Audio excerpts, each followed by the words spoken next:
चलिए क्वेश्चन श्रृंखला न जो अपनी थी, जहां से हम लोग छोड़े थे क्वेश्चन को ना, उससे थोड़ी सी आगे हम बढ़ के क्वेश्चन श्रृंखला को स्टार्ट करेंगे।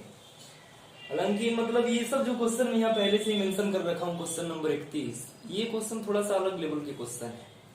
ये आप क्वेश्चन जो यहाँ फिलहाल मैंने मेंशन करा है ना, इसको बिना फंक्शन की नॉलेज की वजह से आप इसको बना नहीं सकते हैं, क्योंकि ये फंक्शन दो फलनों के संयोजन पे आधारित है।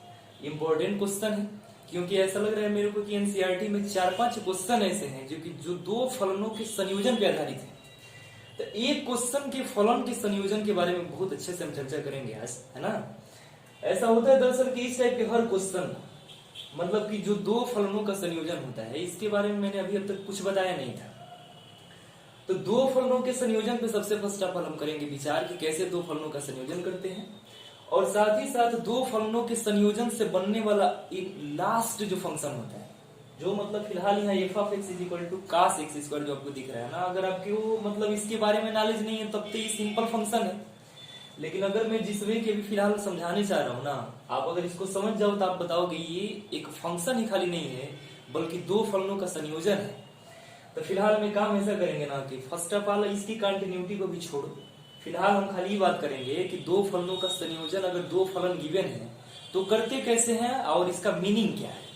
तो आइए सबसे पहले एक बेसिक समझ बनाएंगे कि फंक्शन एक्चुअली दो फलन एफ और जी जो दो फंक्शन होते हैं, ये अगर एक दूसरे पे मतलब इनको रिलेट करके या ये इन दोनों को एक दूसरे पे मतलब संयोजन कैसे करते हैं। चलिए शुरू करते हैं यहाँ से। देखिए एक बार कि F of x is equal to, या ऐसे ना लिख के मैं अगर ऐसे लिख दिया कि लेट जी एंड एफ दो फंक्शन दो फलन, है ना, इस प्रकार परिभाषित है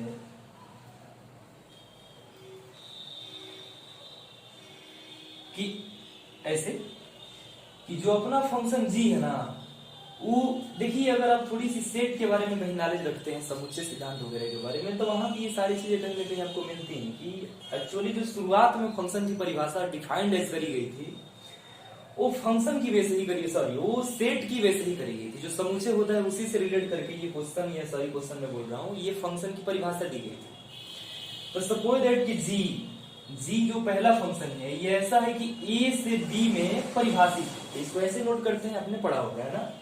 तथा जो फंक्शन एफ है ना, वो सच दैट ऐसा है कि बी से सी में परिभाषित है। तो तब हम जी और एफ को कैसे जोड़ते हैं, एक बार इसे एक वेन डायग्राम से देखेंगे। तो देखिए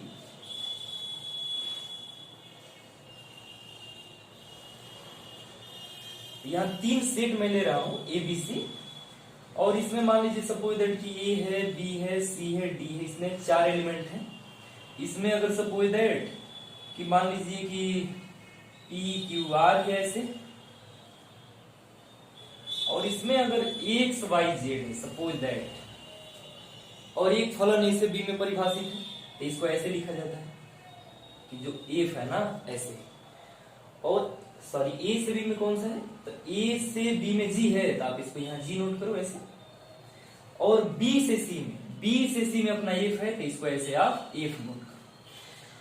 अब दो फलनों का संयोजन से तात्पर्य है ना कि इसे संकेत में ऐसे लिखते हैं कि ए से बी में फलन परिभाषित है जी, और कोई दूसरा फलन एफ जो बी से सी में परिभाषित है के लिए अगर इन दोनों फलनों ए और एफ का, सॉरी जी और एफ का अगर संयोजन निकालना चाहें तो इसको लिखते हैं जी ओ एफ, और एक और तरह से जोड़ते हैं एफ ओ जी। हालांकि इनके नाम पे बहुत फोकस नहीं करने का, ये सारी चीजें कहीं ना कहीं बहुत आराम से आएंगी फिलहाल।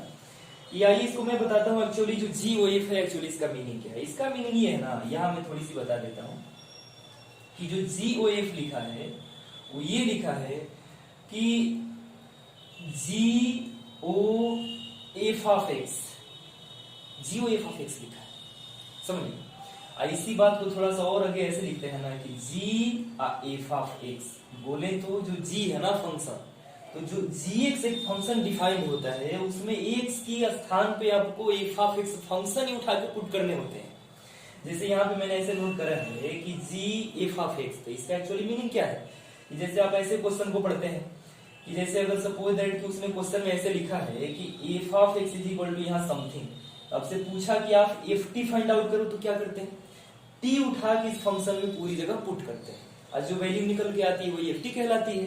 तो ऐसे ही आप जो जी एफ ऑफ एक्स देख रहे हो इसको देख के कुछ समझ में आना चाहिए। एक्चुअली बोलना ही चाह है कि जो जी है ना, यहाँ एक्स मैंने पढ़ा है कि जी एक्स यानी कि फंक्शन जी एक्स यानी कि एक्स के फॉर्म में डिफाइंड है, लेकिन फंक्शन जो जी एक्स में जहां जहां एक्स है ना वहां पे क्या आपको पुट करने हैं, तो वहां पे फंक्शन एफ ऑफ एक्स ही उठा के पुटअप करने हैं। तो एक छोटी सी जो बेसिक समझ थी ना, इसको एक मैंने यहाँ पे मतलब शॉर्टकट वे में बताया है, हालांकि ये फंक्शन के चैप्टर से रिलेटेड है तो वहां पे इसको बहुत अच्छे से हम पढ़ेंगे। हालांकि खाली इस क्वेश्चन को बताने लायक ही मैं यहाँ पे इस फंक्शन के लिए डिस्क्राइब करा हूँ ना, तो 1 मिनट के लिए इसको आप बढ़िया से नोट करिए। फिर एक छोटा क्वेश्चन लेंगे कि कैसे F O G and G O F find out करते हैं। चलिए इसको नोट करिए, उसके बाद हम आगे बात करें। चलिए ये क्वेश्चन मैंने यहाँ नोट कर रखा है कि F of x is equal to cos x G x is equal to यहाँ पे एक्स स्क्वायर, दो फंक्शन मैंने यहाँ पे नोट करा है। यहाँ से मैंने आपसे पूछा है कि F O G and G O F find out करिए, यानी कि ये फलन एफ और जी का ये संयोजन है। समझ पा रहे हैं आप? तो कैसे आप इसको नोट करेंगे, तो थोड़ा सा मैं एफ ओ जी निकाल के दिखाता हूँ कि एफ ओ जी के लिए स्टेटमेंट क्या बननी चाहिए। कि दरअसल ये ऐसे लिखा है कि एफ ओ आई जी एक्स लिखा है ऐसे। अगले स्टेप में इसी को थोड़ा मजेदार कोष्टक बना के आप लिखो, बस एक समझ है, हालांकि इसके बारे में बहुत चर्चा मैंने नहीं करा है। ये है एफ, ऐसे है जी ऑफ एक्स। अब देखिए आपको लिखना कैसे, तो चूंकि आप इसको उठा के जरा देखो कि मेरे को लिखना क्या चाहिए था, तो लिखना चाहिए था एफ, जहां पे एक्स है वहां पे मेरे को लिखना चाहिए था जी ऑफ एक्स। तो यहाँ ऊपर देखिए क्वेश्चन को देखिए, सबसे पहले आप एफ ऑफ एक्स को उठाइए, तो हम चूंकि लिखेंगे कि चूंकि F of x is equal to पहले से ही फंक्शन अपना डिफाइंड है cos एक्स, ऐसे डिफाइंड है। लेकिन अब यहाँ जो एक्स है ना, यहाँ एक्स के बदले पूरा का पूरा टोटल जी ऑफ एक्स ही पुटअप करने हैं। तो अब क्या लिखेंगे कि एफ, यहाँ पे मैं लिख रहा हूं जी ऑफ एक्स। इसका मतलब सीधा सीधा क्या है कि एक्स के बदले जी ऑफ एक्स पुट करा है, मतलब कि इस फंक्शन में जो cos एक्स है ना, उसमें जहां कहीं भी x दिखेगा वहां पे मेरे को x के स्थान पे g of x he put up करने हैं। यानी कुल मिले के cos तो ठीक है, ऐसे cos तो ठीक है, बट इस x के जगह पे आप क्या लिखेंगे, तो टोटल g ऑफ x जो फंक्शन है उसी को उठा के पुटअप करने हैं। तो g ऑफ x क्या है, x स्क्वायर, तो यहाँ पे देखिए ऐसे लिखा है x स्क्वायर। तो कुल मिलकर जो समझ होनी चाहिए थी ना, कि जो क्वेश्चन पूछा है कि F of x is equal to cos x square द्वारा परिभाषित फलन के सतत पे विचार कीजिए, ये एक्चुअली ये फलन बोलना क्या चाहा है आप इसको समझ चुके होंगे। यानी कहीं ना कहीं ये फलन g और f का संयोजन है। थोड़ी इसको उल्टा पढ़ते हैं, जी ओ एफ पढ़ते हैं ऐसे, ठीक है। एफ ओ जी पढ़ते हैं, लेकिन एफ ओ जी में किसका किसके साथ योगफल हो रहा है, तो g का f के साथ संयोजन हो रहा है, ये ऐसा बोलना चाह रहा है। चलिए 1 मिनट के लिए अगर क्वेश्चन की लेवल को समझ गया ना कि ये कहीं ना कहीं दो फलनों का संयोजन है, तो इसकी कंटिन्यूटी पे फिलहाल हम विचार करेंगे।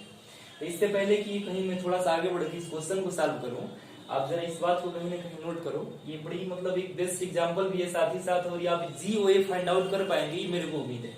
चलो मैं ही कर देता हूँ इसको, कि अगर जी ओ एफ आपको फाइंड आउट करना है तो सीधा सीधा आप ऐसे लिखेंगे कि लिखा है कि जी एफ ऑफ एक्स। इसका मतलब कि अब आपको उठा के रखनी चाहिए function g x. G of x function क्या यहाँ पे है, तो इसका मतलब इसको जब उठा के रखेंगे तो ऐसे रखेंगे कि g x is equal to x square पहले से गिवन है, और यहाँ अब एक्स के बदले मेरे को पूरा total F of x he put करना है।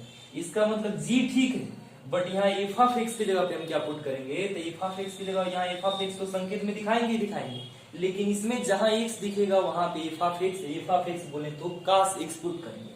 तो इसका मतलब लिखेंगे x के बदले cos x और टोटल का स्क्वायर। अगर ये कहीं फंक्शन दिख जाए ऐसे तो समझ लेना चाहिए कि कहीं दो फलनों का संयोजन है। ये अगर दिख गया हो तो कहीं ना कहीं दो फलनों का संयोजन है। तो इससे पहले कि सारी बात मैं क्वेश्चन में अप्लाई करके क्वेश्चन को सॉल्व करूं, आप इसको खूब अच्छे से नोट करो। क्वेश्चन बड़ी बेहतर लेवल का ही, इसको देख के ही आप कंटिन्यूटी वगैरह बता सकते हैं। चलिए अगले स्टेप में इस क्वेश्चन को सॉल्व करेंगे। इससे पहले कि इसको खूब अच्छे से आप नोट करिए। क्वेश्चन को सॉल्व करेंगे हम। जो ये क्वेश्चन यहाँ फिलहाल गिवन है, दो फलनों का संयोजन वाला क्वेश्चन है। इस फलन को सॉल्व करने से पहले एक रूल पढ़ लीजिए। आपके एनसीईआरटी के एग्जाम्पल में कहीं ना कहीं इस रूल को उसने पुटअप कर रखा है। अब मैं जब एनसीईआरटी की शुरुआत में जो कंटिन्यूटी की चैप्टर मैंने स्टार्ट करा था, तो वहां पे इस रूल को मैंने आपको इसलिए नहीं बताया था कि कहीं थोड़ा सी लेंदी हो जाएगा, लंबा हो जाएगा। तो एक बेसिक समझ कंटिन्यूटी की फिलहाल बना चुके हैं आप, तो तब इस क्वेश्चन को सॉल्व करने में थोड़ी सी लेवल को हायर करा है, बट ये क्वेश्चन कहीं ना कहीं बेहतर है। तो आइए थोड़ा सा पहले हम रूल पढ़ेंगे ना, और उसके बाद तब इस क्वेश्चन को सॉल्व करेंगे। तो रूल ये होता है कि यदि एफ एंड जी, दो फलन सी पर, पॉइंट सी पर सतत हैं या हों ऐसे, तो इन दोनों फलनों का संयोजन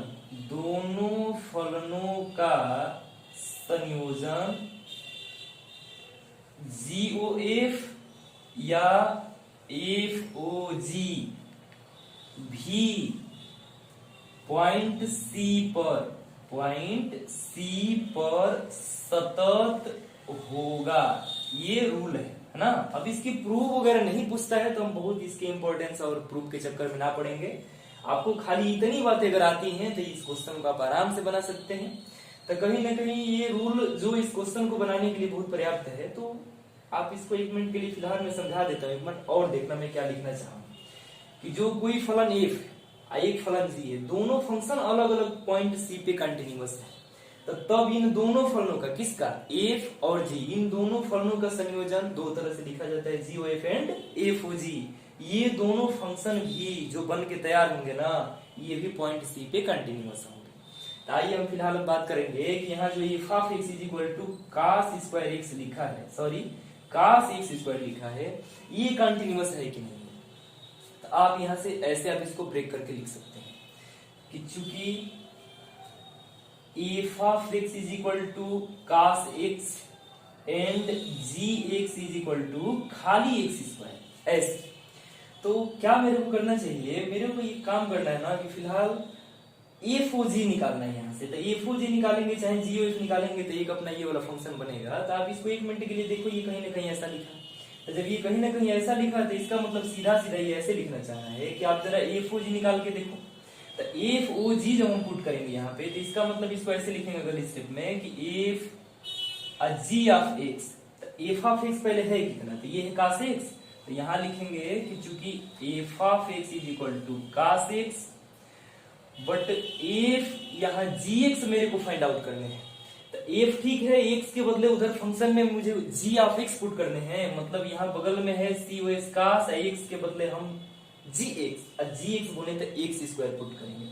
इसका मतलब हम लिखेंगे ऐसे। आपको इतना काम नहीं करना है, आप चूंकि इतना लिख के आप लिखेंगे कि चूंकि cos x स्क्वायर जो क्वेश्चन गिवन है ये कुछ और नहीं बल्कि FOG है। तो इन सारी चीजों को मैं इरेज कर रहा हूँ, ठीक है, इन चीजों को मैं इरेज कर रहा हूँ। आप खाली ही समझो कि उसने क्या लिखना चाहा है, तो उसने ऐसे लिखना चाहा है कि चूंकि अब जो ये लिखा है ना, ये कहीं ना कहीं लिखा है FOG, अब बगल में लिखा है cos x स्क्वायर।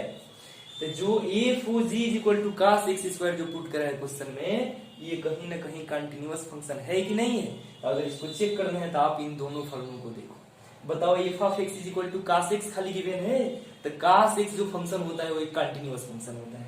और g of x is equal to x square है, या x स्क्वायर एक कंटिन्यूअस फंक्शन है, क्योंकि प्रत्येक अलजेब्रिक फंक्शन कंटिन्यूअस। हाँ, तो जो ये अपना cos x स्क्वायर लिखा है, ये कहीं ना कहीं अब आप समझ चुके होंगे कि लिखा है FOG, FOG is equal to लिखा है cos x स्क्वायर। तो जो अपनी रूल है कहीं ना कहीं इस बात को लेके फॉलो कर रही है।